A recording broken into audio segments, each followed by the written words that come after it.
Jaz sicer nisem strokovnjakinja za Sveto Lucijo, bi mogoče kdo drug kaj več lahko povedal, ampak meni en tak zelo lep praznik je, oziroma obred je v valdorskem svetu, torej jaz sem pač delala v valdorskem vrtcu in tam okrog Svete Lucije pogosto praznujejo en tak, v bistvu je to praznik svetlobe. Naredi se tako zelo lepo, živjo, tako spiralo iz zimzelenja in potem gre vsak posameznik v to spiralo noter, svojo svečko, in potem gre spet ven in spotoma to svečko odloži v tej spirali. In je tako ful lep obred, ker je res tisto poglabljanje v tisto neko svojo notranjost, kakor da bi šel v labirint pa spet ven, ne.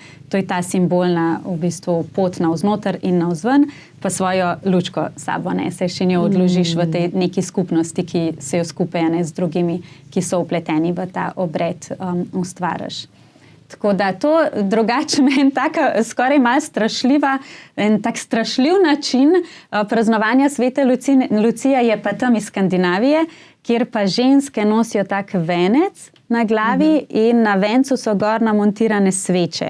In potem s prižganimi svečami grejo tako v en tak obred, pa hodijo okrog s tem vencem na glavi, kar pa ne vem, če bi si jaz upala, no. Zgleda zelo lepo, ampak ne vem, če bi si upala. Sploh pa, če je še kakšen veter, kar v tem času gor res zna biti. Ne vem, če je ravno najbolj praktičen način praznovanja. Hvala, ker ste si vzeli čas za to, da smo skupaj odkrivali čarobnost Svete Lucije. Upam, da ste ob tem občutili njeno svetlobo in tudi to moč, ki nas spominja, da tudi v tem hitrem svetu najdemo take lepe trenutke za notranji mir in tudi za toplino. Da vas bomo na tej poti še dodatno opremili, pa vam seveda nudimo brezplačni priročnik Energije 2026. Lahko si jih prenesete na www.klepetobkavi.si. Kot veste, pa v tem času velja tudi brezplačno darilo za vas pri nakupu nad 80 €. Gre za obesek 3 skele.